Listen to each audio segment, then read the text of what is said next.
ठीक है। तो लास्ट क्लास में मैंने आपको स्प्रिंग के अंदर ऑसिलेशन के बारे में बताया था। ठीक है।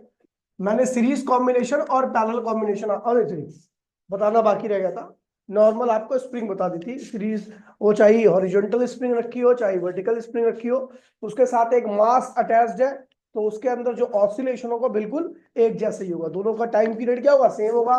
दोनों की एंगुलर फ्रीक्वेंसी क्या होगी, सेम होगी। सब कुछ दोनों में क्या होगा, आइडेंटिकल होगा, है ना। आगे बढ़ते हुए बात करते हुए कॉम्बिनेशन इन स्प्रिंग। ठीक है, कॉम्बिनेशन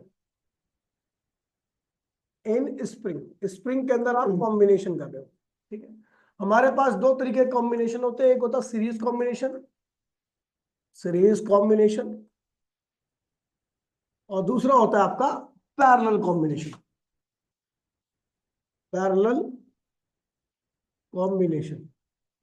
इस कॉम्बिनेशन में हम कुछ स्प्रिंग को सीरीज में लगाएंगे, इस कॉम्बिनेशन में हम कुछ स्प्रिंग को पैरेलल में लगाएंगे, और उसके बाद हम उनको ऑसिलेट कराएंगे। मतलब यहाँ पर इस कॉम्बिनेशन में आपको इस तरीके से, चाहे वर्टिकली चाहे हॉरिजॉन्टली, क्योंकि रिजल्ट सेम आना है। कुछ स्प्रिंग को ऐसे लगाओगे सीरीज में, इसे सीरीज कॉम्बिनेशन कहते हैं।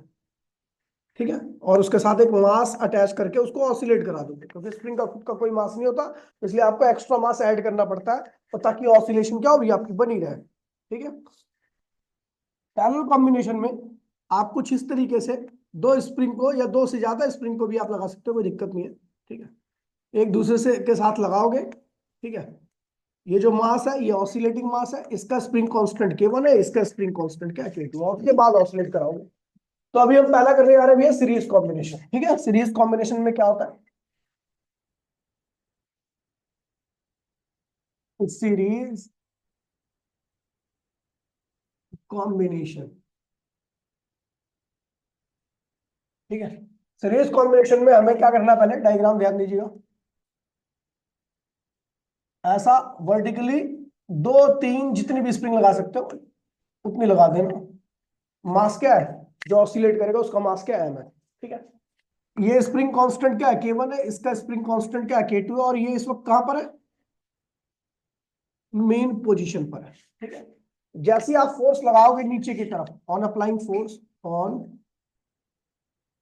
अप्लाइंग फोर्स, जैसे ही आप फोर्स नीचे की तरफ लगाते हो, तो ये in downward direction, in downward direction, तो तुरंत ये स्प्रिंग जो कि अनस्ट्रेच कंडीशन में थी, ठीक है, वो अब थोड़ी स्ट्रेच्ड हो जाएगी। ठीक है। ये होगी, मास कम आ गया। ये कितनी स्ट्रेच हुई है, तो इसको लिख दिया मैंने, ये y1 स्ट्रेच हुई है, जिसका स्प्रिंग कांस्टेंट क्या है, K1। और ये स्प्रिंग कितनी स्ट्रेच हुई है, y2, इसका स्प्रिंग कांस्टेंट क्या है, K2। अब जो ये स्प्रिंग नीचे गई है ना, वो कुल कितना गई है, y। कितना नीचे गई है, y नीचे गई। इसके अंदर डिस्प्लेसमेंट, इसका जो ऑसिलेटिंग एम्पलीट्यूड होगा वो y होगा। ठीक है।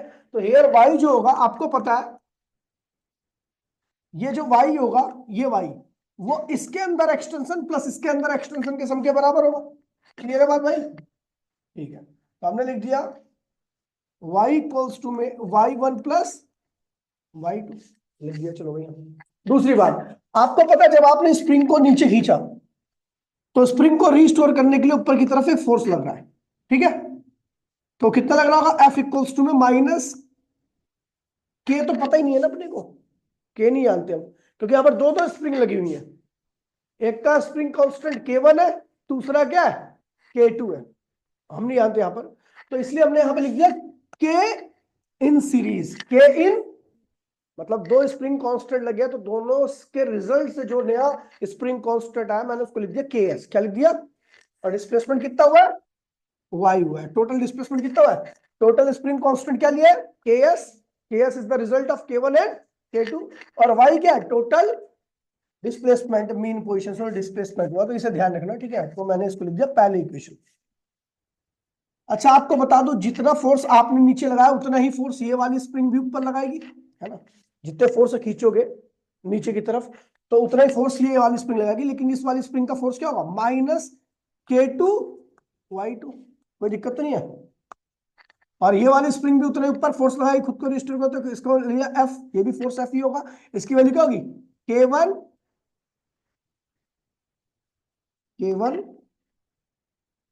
Y1। अच्छा यहां से Y1 की वैल्यू क्या होगी बताओ? Y1 की वैल्यू क्या होगी? एफ अपॉन में K1 माइनस, है ना। और यहां से Y2 की वैल्यू क्या होगी? माइनस एफ अपॉन में K2।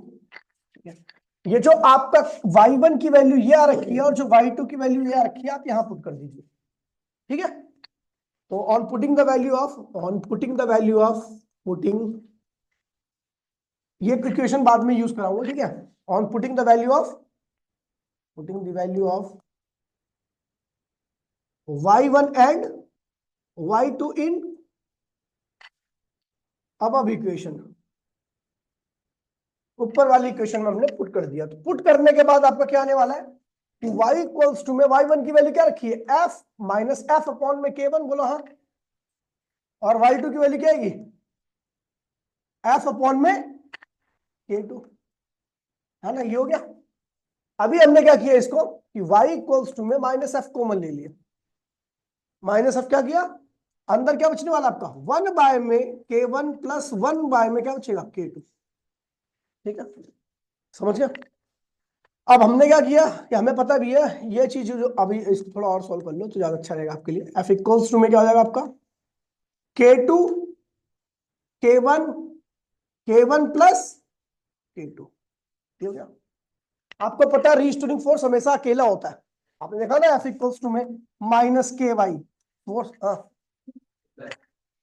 हाँ हाँ, वो जान मुझ के लिए आया। ये K2 देख रहा था मैं, आपका टेंशन है अच्छा नहीं है, ठीक है। एफ को फ्री करो, एफ को फ्री करना है तो एफ क्या जाएगा आपका? इक्वल्स टू में माइनस क्या होगा? ये नीचे वाली चीज क्या होगी उधर की साइड आके? K1 K2 अपॉन में K1 प्लस K2, बोला हाँ। इनटू में क्या हो गया? वाई हो गया। क्या हो गया? अब अगर मैं देखूं इस वाली ये सेकंड इक्वेशन है, अभी खैर अभी ऑसिलेशन प्रूफ नहीं हुआ है मेरा। अगर मैं इस फर्स्ट इक्वेशन को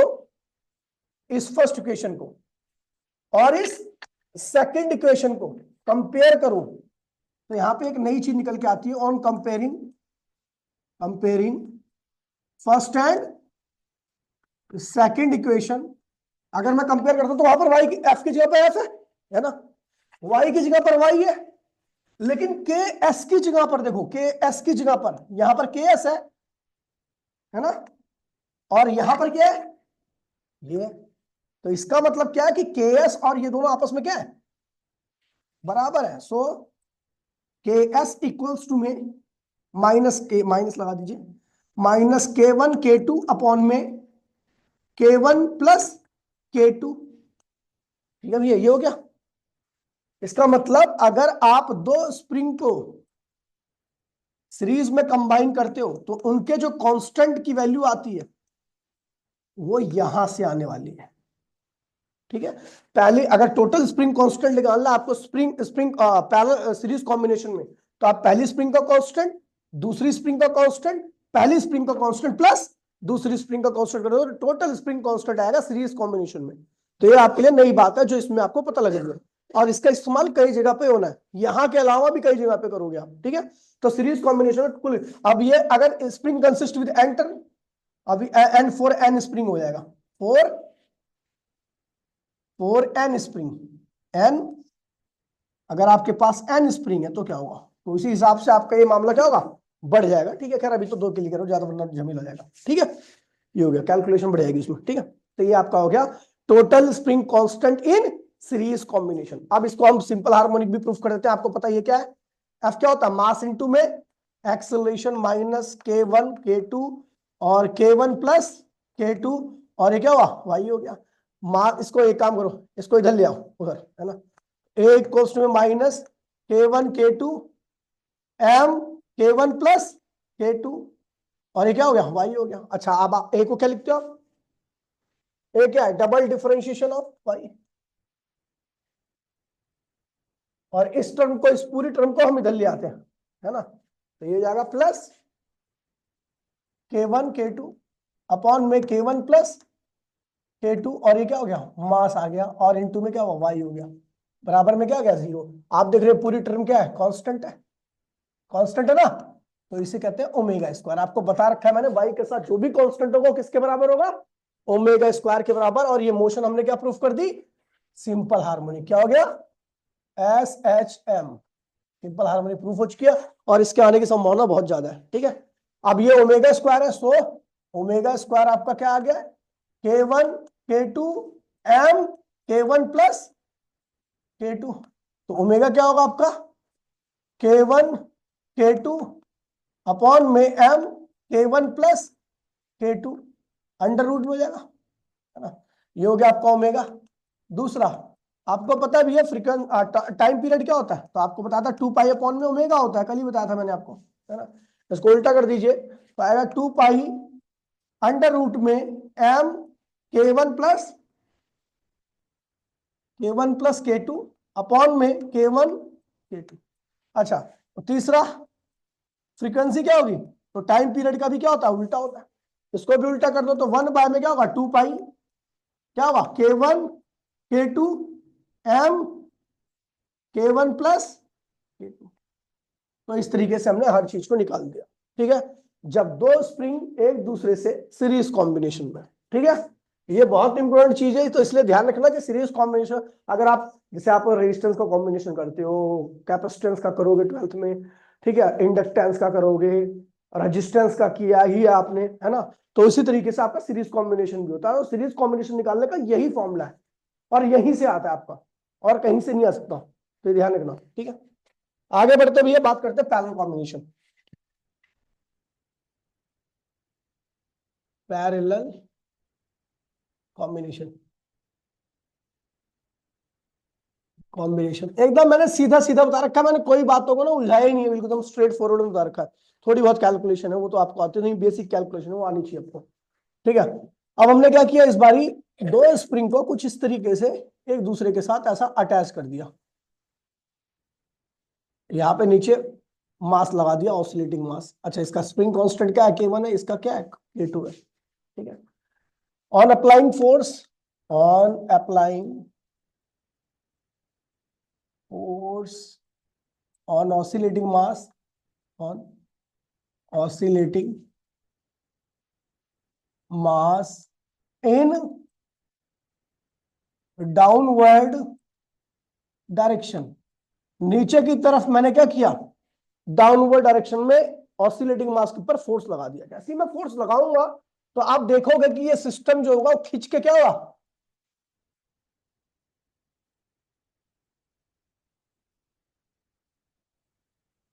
और आपको यहाँ पे एक चीज देखने को मिलेगी, क्योंकि ये दोनों एक ही मास से अटैच्ड है, तो दोनों के अंदर एक्सटेंशन क्या आएगा, सेम ही आएगा।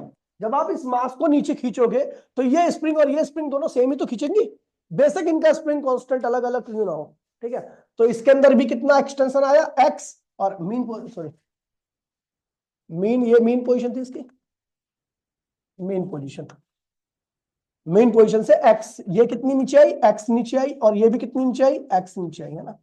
तो ऊपर रजिस्टरिंग फोर्स इसका जो लगेगा वो क्या लगेगा, क्या लगेगा, F1। दोनों स्प्रिंग अलग अलग लगाएंगी क्योंकि इन दोनों स्प्रिंग का कांस्टेंट क्या है, अलग अलग है। सेम स्प्रिंग कांस्टेंट अगर है, और सॉरी डिफरेंट स्प्रिंग कांस्टेंट अगर अगर है, और आप उन दोनों स्प्रिंग को सेम खींचते हो, तो आपको दोनों जगह में फोर्स क्या लगाना पड़ेगा, अलग अलग लगाना पड़ेगा। एक बाइक की स्प्रिंग है, एक आपकी साइकिल की स्प्रिंग है, आप दोनों को एक्स ही खींचना चाहते हो, तो किसमें ज्यादा फोर्स लगाना पड़ेगा, बाइक वाली स्प्रिंग में ना। इसका मतलब डिफरेंट स्प्रिंग कांस्टेंट वाली स्प्रिंग को अगर आप खींचते हो तो उनके ऊपर सेम एक्सटेंशन के लिए डिफरेंट फोर्स लगाना पड़ेगा, समझ गया।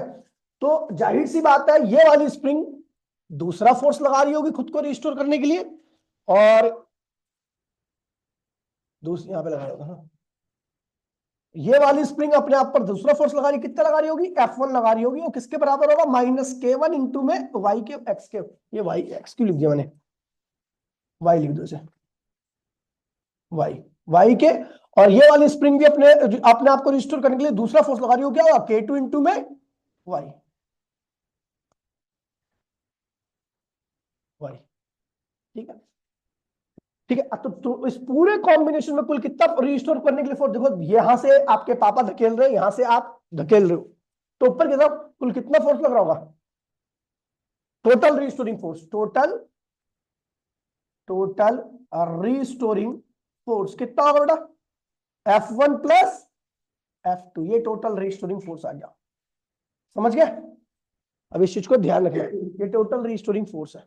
अच्छा, अगर आप इस फोर्स को लिख सकते हो तो टोटल रिस्टोरिंग फोर्स किसके बराबर होगा, टोटल स्प्रिंग कांस्टेंट है ना, इन पैरेलल इनटू में एक्सटेंशन, क्या होगा, ये टोटल रिस्टोरिंग फोर्स है। ये क्या है, वो किसके बराबर होगा, total spring constant in parallel combination into में डिस्प्लेसमेंट जो हुआ है। इसको मैं फर्स्ट इक्वेशन कर देता हूं क्योंकि इसका स्प्रिंग कांस्टेंट निकालने के लिए काम आएगा।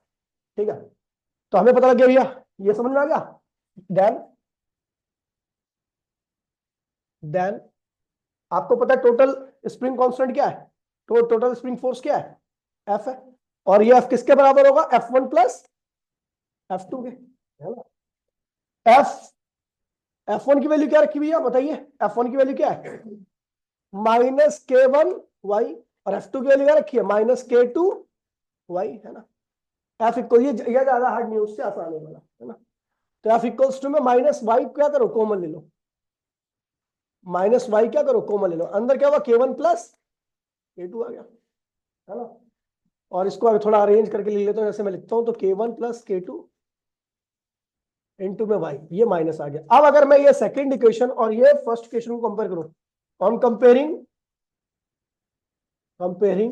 फर्स्ट एंड सेकंड इक्वेशन, तो आपको जो total spring constant in parallel combination है उसकी वैल्यू किसके बराबर मिलेगी, इसके, तो -Kp इन इक्वल्स टू में -K1 प्लस K2, कैंसिल हो गया। तो total spring constant in parallel combination आपका ये आता है।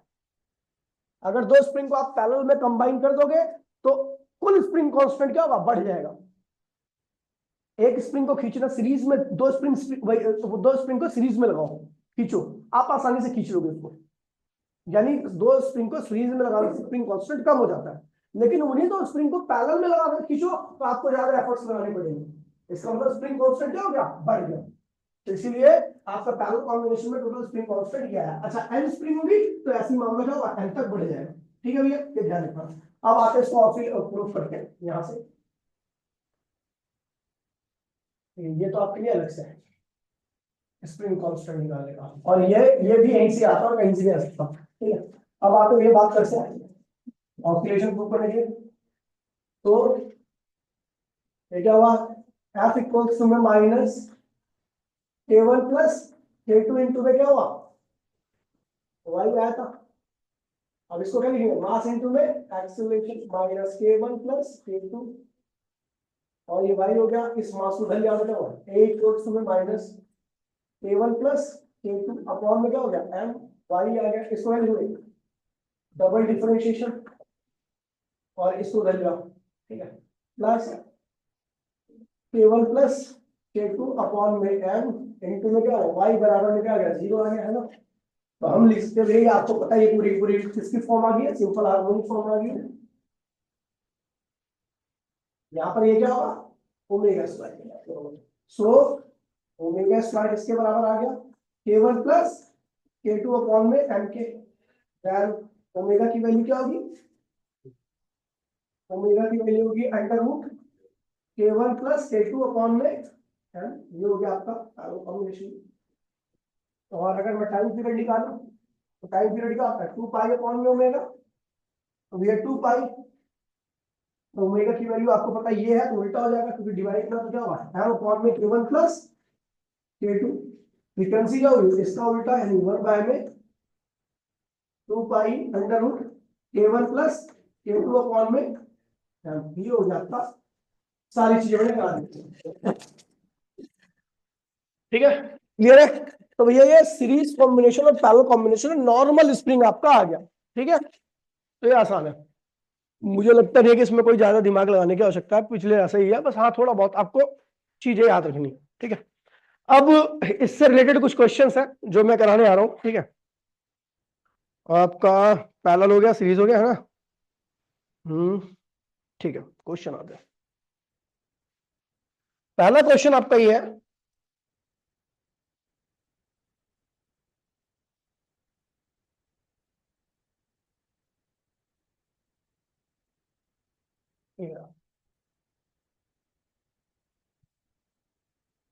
ये थोड़ा सा आसान ही क्वेश्चन है, ठीक है। क्या कह रहा है क्वेश्चन में? कह रहा है कि a pen attached to a spring balance has a mass of 1 kilogram. Mass कितना भैया? 1 kilogram, 1 kg। A weight of 2 kg when placed on the pen stretch the spring by the 10 centimetre. देखिए पता क्या कह रहा है, सुन लीजिए।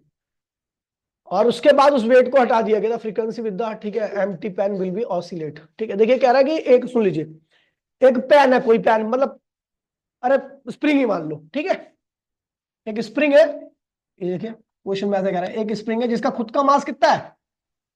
1 किलोग्राम है। इसका मास कितना है? 1 किलोग्राम है। यहाँ पर एम्प्टी पेन ऑसिलेट,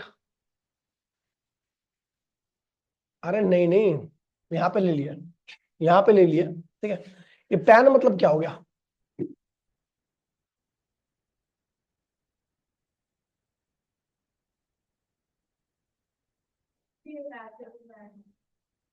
स्प्रिंग से अटैच्ड है।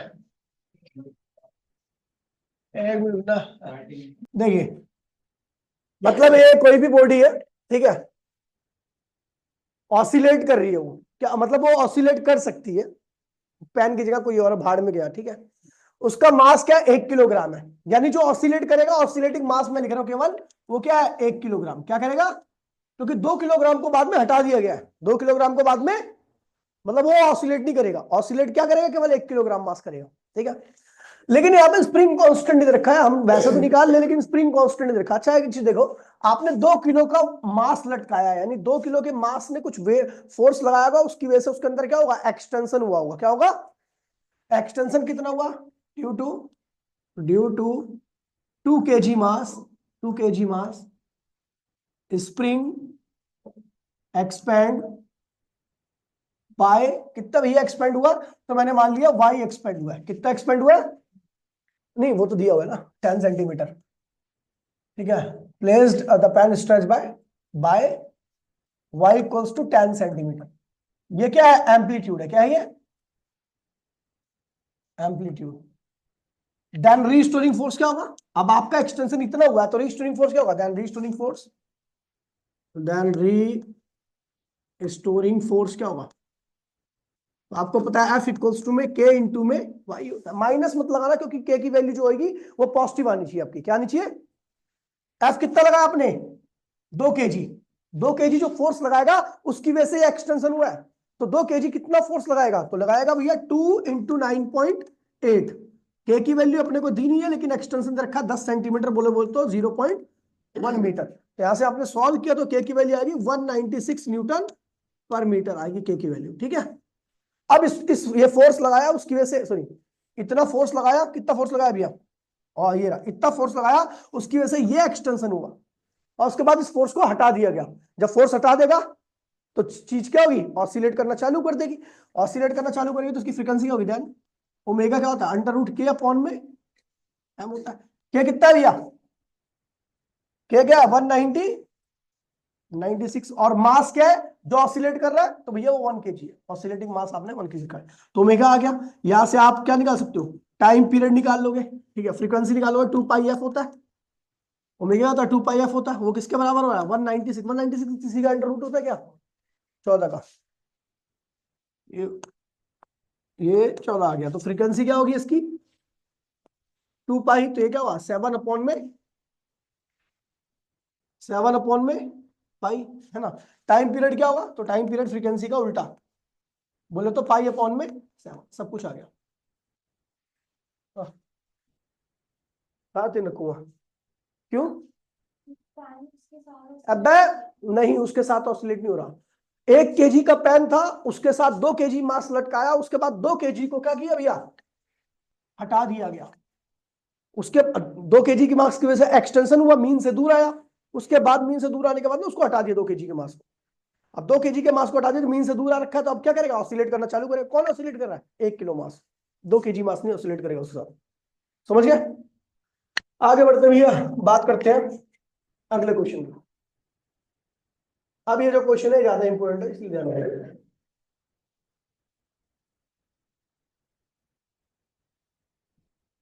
क्या कह रहा है, स्प्रिंग कंप्रेस्ड। देखिए स्प्रिंग को चाहिए स्ट्रेच करो मीन से, चाहे कंप्रेस्ड करो, ठीक है, दोनों केस में रेस्टोरिंग फोर्स आएगा और बिल्कुल उतना ही आएगा जितना पहले आता था। ठीक है, तो स्प्रिंग को कितना कंप्रेस किया गया है, यानी इसके अंदर जो एक्सटेंशन या कंप्रेशन हुआ 0.2 मीटर है। ठीक है, develops a restoring force, restoring force कितना भी है, 25 न्यूटन है। आपको स्प्रिंग कांस्टेंट नहीं रखा, अच्छा, a body of mass 5 kg placed over it. ठीक है, आपको जो ऑसिलेटिंग मास रखा है, ऑसिलेटिंग मास कितना है, मतलब उसके साथ अटैच किया गया, तो मास जो ऑसिलेट करेगा 5 kg है। ठीक है भैया, अब लेकिन इसमें स्प्रिंग कांस्टेंट नहीं दे रखा, लेकिन हमें यहाँ पता है कि इतने कंप्रेस करने के बाद इतना फोर्स आ रहा है, रीस्टोरिंग फोर्स, तो हम जानते हैं भैया तीनों, रीस्टोरिंग फोर्स इसके बराबर होता है के इंटू मैक्स के, यहाँ पर माइनस लेना बस, क्योंकि के की वैल्यू आनी चाहिए, पॉजिटिव आनी चाहिए। तो आपका के क्या होगा, एफ अपॉन में एक्स। एफ कितना भैया 25, और एक्स कितना है 0.2, ये कितना गया भैया 125 बार, तो एफ की 125 न्यूटन पर मीटर आ गया आपका ये के की वैल्यू। अब आपको क्या क्या निकालना भैया, फोर्स, ये फोर्स कांस्टेंट निकाल दिया हमने, पहला पहला पार्ट निकाल दिया। ठीक है, दूसरा निकलना है the depression of the spring is under weight of the body, कितने वेट की वजह से डिप्रेशन हुई है। ठीक है भैया, तो the depression of the spring under the weight of the body. अच्छा ये, अच्छा हाँ, कह रहा है कि इसकी वजह से 50 न्यूटन की वजह से, मतलब कितने फोर्स की वजह से डिप्रेशन आई है, ये कितने फोर्स की वजह से डिप्रेशन आई है। तो आपको पता है ये जो डिप्रेशन आई है वो कितने वेट रखने की वजह से आई है, 5 kg। तो 5 kg वेट रखने की वजह से आई है, तो ये क्या होगा, सेकंड पार्ट है, due to 5 kg weight. 5 kg weight बराबर में बोले तो 5 इंटू 9.8, सॉल्व करोगे तो आपका इतना न्यूटन क्या होगा, फोर्स आ जाएगा, जिसकी वजह से डिप्रेशन आ रखी है। तीसरा क्या कह रहा है, क्या निकालना है, टाइम पीरियड ऑफ ऑसिलेशन।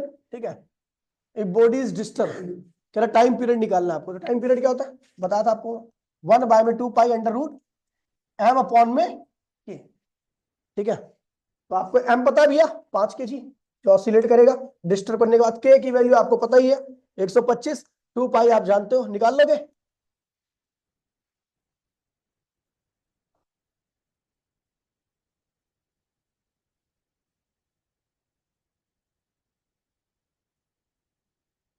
ये जबरदस्त अच्छा क्वेश्चन, चलो अब ये मीटिंग के बाद ही कराऊंगा। देखिए वाला क्वेश्चन देखिए, क्या कह रहा है ये, कह रहा है कि 0.2 kg of mass Hanks at the end of spring, इतना मास जो है वो लटका हुआ है स्प्रिंग के अंदर। ठीक है, वैन 0.02 kg मोर मास, इतना मास तो था ही था, इतना मास और ऐड कर दिया, तो क्या हुआ कि mass added to the end of the spring. ठीक है, तो वो कितना खिंच जाता है, इतना खिंच जाता है। ठीक है, इफ द 0.02 kg मास, उसके बाद क्या कर दिया, हटा दिया गया, मतलब पहले लटकाया गया तो खिंच गया, उसके बाद हटा दिया गया, तब क्या होगा, ऑसिलेशन स्टार्ट होगी, क्योंकि अब वो जिसकी वजह से खिंचा था उसको ही हटा दोगे तो स्प्रिंग कहाँ जाएगी, ऊपर जाएगी, स्प्रिंग जाएगी, यानी ऑसिलेशन क्या होगी आपकी, स्टार्ट हो जाएगी। ठीक है, तो यहां पर आपका ऑसिलेटिंग मास क्या है, यहां पर आपका ऑसिलेटिंग मास आपका ये है जो रहेगा, ऑसिलेटिंग मास क्या है 0.2 kg। ठीक है, और आपने कितना फोर्स लगाया, मतलब इस मास की वजह से क्या ही, जो आपने ऐड किया मास वो इतना था। ठीक है, तो फोर्स, रीस्टोरिंग फोर्स की वैल्यू क्या होगी, रीस्टोरिंग फोर्स कितना होगा भैया, अच्छा एक मिनट लो, रीस्टोरिंग फोर्स क्या होगा, माइनस के इंटू में वाई होगा, अच्छा माइनस में लगाना क्योंकि आपको के की वैल्यू निकालनी है। मास पता लग गया भैया, जो ऑसिलेट करेगा, ऑसिलेटिंग मास ये रहा, ऑसिलेटिंग मास आपका ये रहा है ना। अब ऑसिलेटिंग मास आपका ये है, ठीक है, तो ऑसिलेशन किसकी वजह से स्टार्ट हुई थी, इस वाले मास को अटैच करने की वजह से, इस वाले मास को पहले लगाया उसकी वजह से खींचा, फिर उसको हटा दिया तो जितना खिंचा था वापसी हो गया, अपनी मेन पोजीशन पे जाएगा। तो इस दौरान क्या होगी, ऑसिलेशन आपकी स्टार्ट हो जाएगी। ठीक है, तो फोर्स कितना आएगा, force due to oscillation start, force due to oscillation,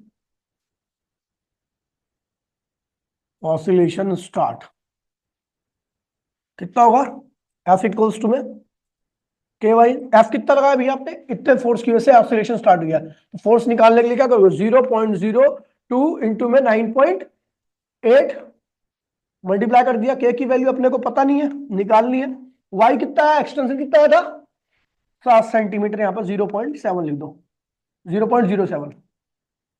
तो के की वैल्यू कितनी आएगी, यहां से आप निकालो, के की वैल्यू आएगी 0.02 इंटू 9.8 डिवाइड बाय 0.07, ये आपके के की वैल्यू आ गई, बोला हाँ।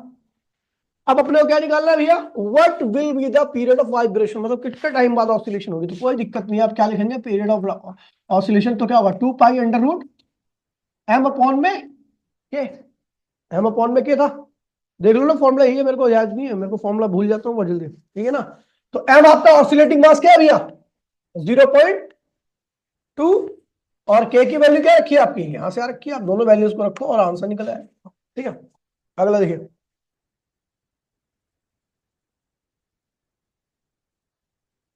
ये क्वेश्चन 3 से 4 बार रखा है और बहुत बहुत प्यारा क्वेश्चन है, इसके 2 पार्ट है। ये वाला क्वेश्चन देखिए, बहुत ये फैक्ट्स में भी आया था पिछले साल के पेपर में, ध्यान रखना। इसका अगला पार्ट है, पेपर में देख लेना चाहिए आपको, अगर यकीन नहीं होगा मेरी बात पे तो। ये आ रखा है फैक्ट्स में भी, और सीबीएसई में तो आ ही रखा है। ठीक है, देखिए भैया क्वेश्चन क्या कह रहा है, कह रहा है 5 kg कोलर, कोलर इसे 2.5 kg लिखा है भाई, यहाँ पे तो 2.5 kg लिखा हुआ है, मतलब यहाँ पे आप 5 कर लेते हैं ना।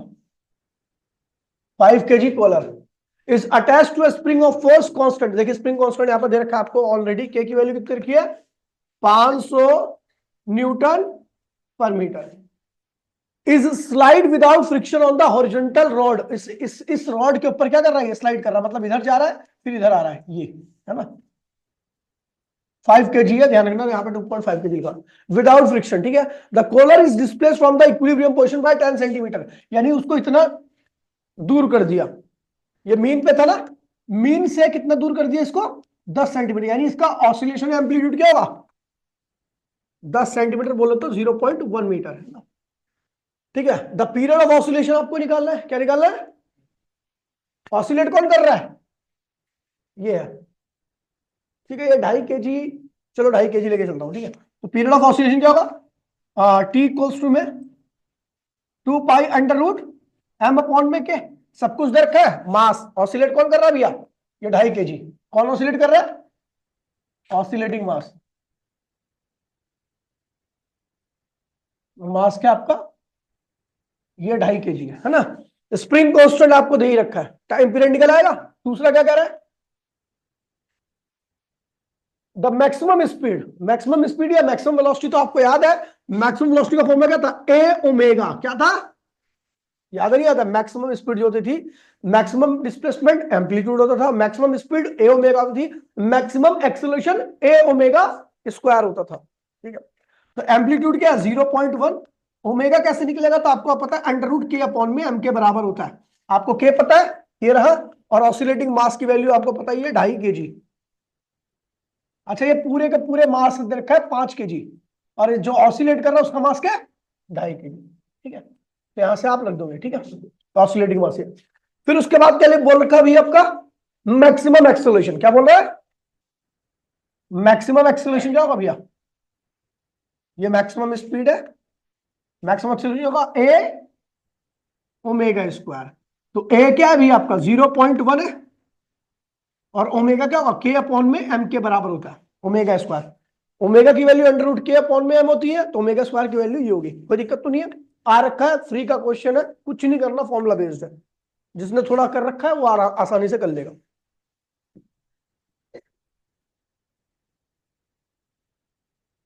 ये क्वेश्चन देखिए, सेंट्रल स्कूल का, और एक बात ध्यान रखना, सेंट्रल स्कूल के सारे क्वेश्चन एक नंबर के होते हैं, ठीक है। सेंट्रल स्कूल मतलब केवी स्कूल, ठीक है।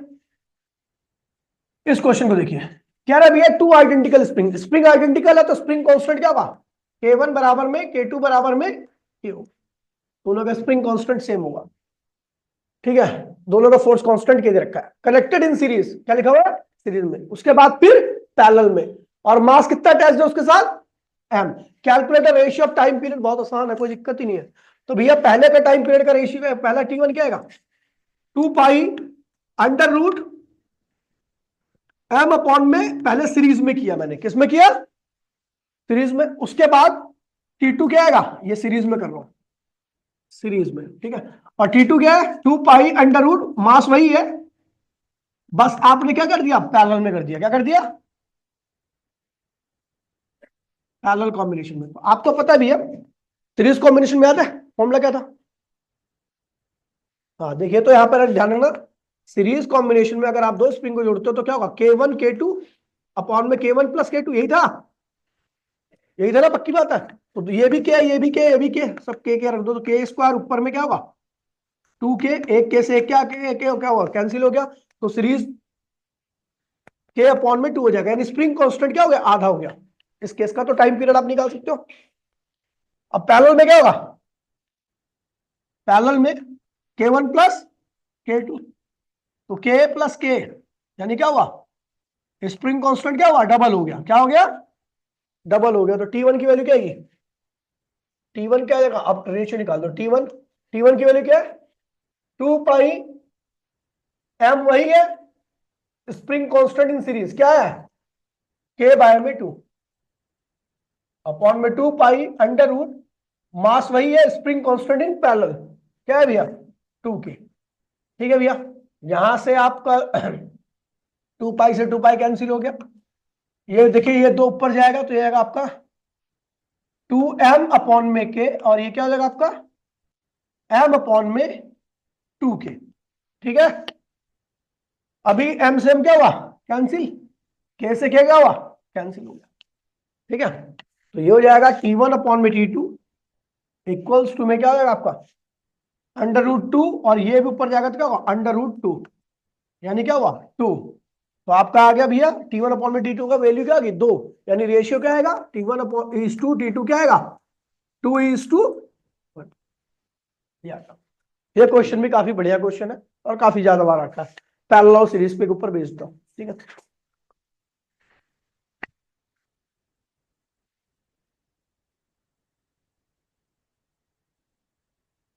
हाँ, सबसे प्यारा क्वेश्चन, लास्ट क्वेश्चन, सबसे तगड़ा क्वेश्चन है। मतलब तगड़ा क्या है, आसान है तो आसानी, क्योंकि आपको समझ में आ गया अगर स्प्रिंग का कांस्टेंट, तो कॉन्सेप्ट तो आसानी है। मतलब एक क्लास और ही खींचेगी इसके लिए, कल की क्लास, ठीक है। कह रहा था आइडेंटिकल स्प्रिंग, दो आइडेंटिकल स्प्रिंग है, दोनों का देखिए ध्यान रखना, इस क्वेश्चन में कंफ्यूजन है, इसलिए है आसान, ठीक है। कह रहा है कि भैया आइडेंटिकल स्प्रिंग है और कांस्टेंट क्या है उनका, के है, और उनसे बीच में एक मास अटैच्ड है, ठीक है। तो कह रहा है कि भैया फिक्स्ड सपोर्ट यहां से फिक्स्ड है और ये स्प्रिंग यहां से फिक्स्ड है, और ये दोनों स्प्रिंग इस ब्लॉक से अटैच्ड है, ध्यान दीजिएगा आप, ठीक है। कह रहा है show that when the mass displace from its equilibrium position on either side it execute SHM, find the time period of oscillation, आने की संभावना 100% है, मैं बता दे रहा हूं आपको, ठीक है। आपको यह प्रूफ करना है कि ये जो करेगा वो सिंपल हार्मोनिक मोशन करेगा। प्रूफ कैसे करोगे, उसके डिफरेंशियल इक्वेशन निकाल दोगे, अगर डिफरेंशियल इक्वेशन कैसे आ जाए, सिंपल हार्मोनिक की तरह आ जाए तो प्रूफ हो जाएगा आपका। तो एक चीज देखिए, मैंने क्या किया, इस ब्लॉक को ध्यान दीजिएगा भैया, इस ब्लॉक को इधर एक्स डिस्प्लेस किया, इस ब्लॉक को राइट साइड में, राइट साइड में एक्स डिस्प्लेस किया, तो ये स्प्रिंग क्या होगी, कंप्रेस्ड या स्ट्रेस्ड, कंप्रेस होगी ना, क्योंकि इधर कर रहा हूं, तो एक्स क्या होगी, कंप्रेशन, यानी एक्स कंप्रेस्ड, कंप्रेस्ड। तो ये स्प्रिंग क्या होगी, ये वाली स्प्रिंग स्ट्रेच होगी,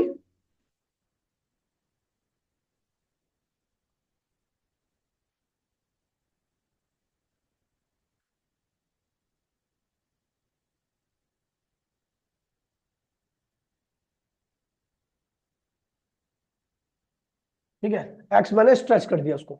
अब एक चीज देखिए, जब ये कंप्रेस हुई है स्प्रिंग, तो अपने आप को इधर फोर्स लगाएगी, रिस्टोरिंग फोर्स, और ये जब स्ट्रेच हुई है तो अपने आप को रिस्टोर करने के लिए इधर फोर्स लगाएगी, इधर। नहीं समझे? अगर मैं ये स्प्रिंग दब जाएगी तो अपनी शेप को रिगेन करने के लिए इधर फोर्स लगाएगी ना, और ये जब ये स्प्रिंग फैल जाएगी तो अपने आप को रिस्टोर करने के लिए इधर फोर्स लगाएगी। समझे? तो हम देख रहे हैं दोनों स्प्रिंग एक ही डायरेक्शन में फोर्स लगा रही है, ये वाली है और ये अपने आप को जो स्ट्रेच हुई है, ये फोर्स क्यों लग रहा है? क्योंकि ये स्प्रिंग स्ट्रेच हुई है अपनी पोजीशन को रीगेन करने के लिए। और ये फोर्स क्यों लग रहा है? क्योंकि ये स्प्रिंग क्या हुई थी? कंप्रेस हो गई थी, छोटी हो गई थी, अपनी शेप को रीगेन करने के लिए ये वाला फोर्स लगा दी। लेकिन दोनों फोर्स की डायरेक्शन क्या है? सेम है। तो टोटल फोर्स क्या लग रहा है? टोटल फोर्स क्या लग रहा है? F1 plus F2। Total force की वैल्यू क्या होगी? किसके बराबर होगी? F1 किसके बराबर होगा? माइनस के इंटू में वाई एक्स, माइनस के इंटू में उसके अंदर एक कंप्रेशन जो भी आ रखा है, और F2 किसके बराबर होगा? माइनस के इंटू में वो भी एक्स होगा, क्योंकि एक में जितना कंप्रेशन रखा है दूसरे में उतना ही क्या रखा है? एक्सपेंशन आ रखा है। तो भैया ये टोटल फोर्स किसके बराबर होगा? मास ऑफ ब्लॉक इंटू में एक्सेलरेशन, और ये दोनों जुड़ेंगे तो -2k इंटू में एक्स हो गया। ठीक है, मास को धल ले आओ तो -2k अपॉन में क्या हो गया? m, और ये क्या हो गया? x हो गया। इसको धल ले आओ, a को क्या लिखोगे? +2k m x बराबर में क्या आ गया? 0। क्या ये सिंपल हार्मोनिक मोशन है? क्योंकि ये तो कांस्टेंट है, ये किसके बराबर होगा? Omega square. यहां पर क्या क्या निकालना है आपको? टाइम पीरियड वगैरह सब भी निकालना। तो भैया ओमेगा स्क्वायर की वैल्यू क्या आएगी? 2k अपॉन में m। ओमेगा की वैल्यू क्या आएगी? √2k अपॉन में m। टाइम पीरियड क्या आएगा? 2 पाई अपॉन में ओमेगा। ठीक है, 2 पाई ओमेगा की वैल्यू क्या है? हो जाएगा आपका 2 पाई √m अपॉन में 2k। फ्रीक्वेंसी क्या आएगी? उल्टा कर दीजिए,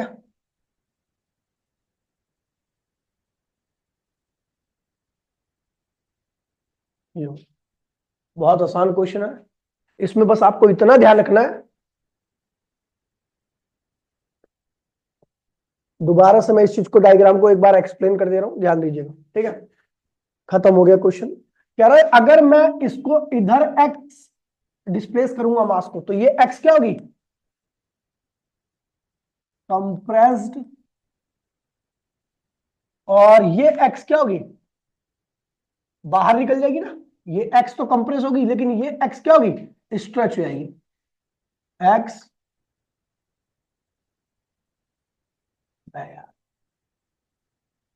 स्ट्रेच्ड, क्या स्पेलिंग होती है इसकी? CHED ना, स्ट्रेच। ठीक है, ये इतनी स्ट्रेच हो जाएगी और वो इतनी क्या होगी? कंप्रेस हो जाएगी। जो कंप्रेस हुई है, ये कंप्रेस हुई है तो अपनी शेप को रिगेन करने के लिए इधर फोर्स लगाएगी F1, और ये स्ट्रेच हुई है इधर की तरफ तो इधर फोर्स लगाएगी अपनी शेप को रिगेन करने के लिए, F2, है ना। अब टोटल फोर्स कितना लग रहा है इसको रिस्टोर करने के लिए? F1 प्लस F2 दोनों की डायरेक्शन सेम है, हमने इस तरीके से कर दिया। ठीक है, तो स्प्रिंग से रिलेटेड सारे क्वेश्चन खत्म हो गए। अगली क्लास में हमारा जो होगा वो सिंपल पेंडुलम है और एक ऑब्जेक्ट का ऑसिलेशन इन द टनल। अर्थ में टनल खोद दीजिए, वो भी ऑसिलेट करता है। तो ये दोनों रह गए अपने, और थोड़ी बहुत थ्योरीज है जो अगली क्लास में खत्म हो जाएगी। टाइमिंग वही रहेगी जो आप तक हुई है। टाटा बाय बाय, जय हिंद, जय भारत।